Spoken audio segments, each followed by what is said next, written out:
This is Reverend Don Lewis coming to you from beautiful Florida. And today our question comes to us from the Roaring Mind. And the Roaring Mind asks, what kind of karma do animals accumulate? And Roaring Mind gives the example of a wolf that kills a bobcat. And that we might regard this as simply being the nature of the wolf, but then again we would say that if a human kills for sport, they accumulate bad karma. Where is the difference with the animal? How do animals accumulate karma? What kind of karma do they accumulate? How does it affect their future incarnations in other forms? These are the questions the Roaring Mind is asking. And my answer begins by recapitulating our idea of karma. And of course I speak from a Correllian point of view because I am a Correllian. And karma, while a single word, describes a variety of beliefs. It's a very ancient set of beliefs, but it varies from one group to another that subscribe to it. What Hindus believe about karma is not identical to what Jains believe about karma, which is not identical to what Buddhists believe about karma, which is definitely not identical to what New Agers believe about karma, nor necessarily what Correllians believe about karma, let alone other types of Wicca. The understanding of karma varies according to who is speaking. From the Correllian point of view, our attitude is that karma is all about attachment, and that we definitely agree with the Buddhists, and that we form attachments from the experiences we have. What kind of karma would animals form? Well, they would form attachments to the experiences that they have. And I think it's important to bear in mind that karma is not a matter of living up to social expectation. It's not about following the social contract. It's much more individual in character, and as Kipling said, the race is run by one and one. And so what gets one person karma, good or bad, might not do the same for another, because it's a matter of what is attached to, and this would be true for animals as well. I personally think that what we call instinct is basically the same thing as karma, that it's built up through attachments in many lifetimes. In the case of animals, it would be attachments to hunger, attachments to fear, particularly fear of predation, attachments to techniques of hunting that have been successful, attachments to their environment and what's necessary for their environment, and that this would manifest in many cases as what we think of as instinct.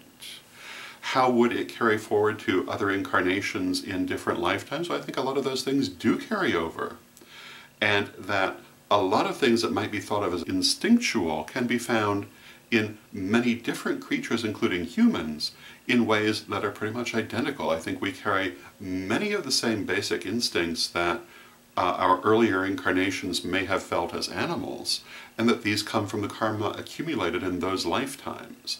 And in this sense, karma is very much a manner of learning. But again, it's what you attach to through love or fear.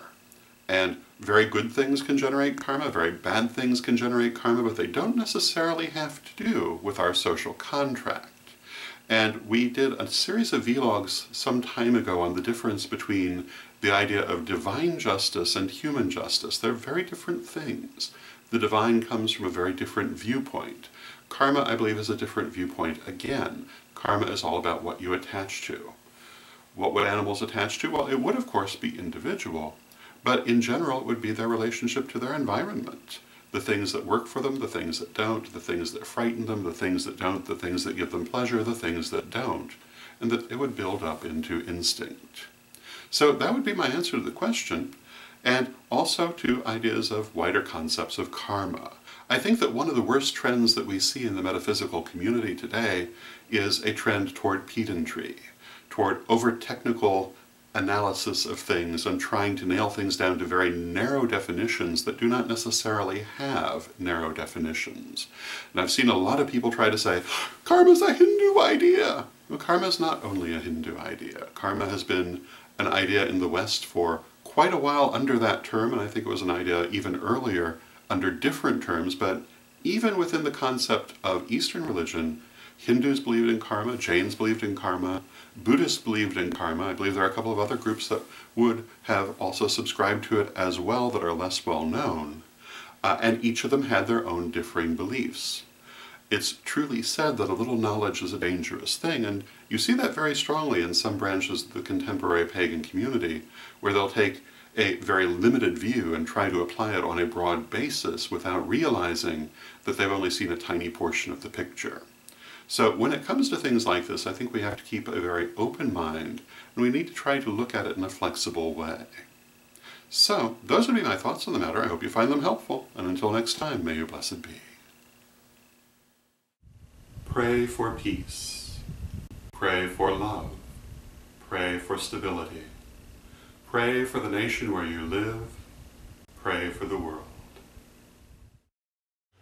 The Tarot of Hecate. My 100-card tarot deck, 30 years in the making, finally available to you from witchschoolstore.com. Check out a copy today.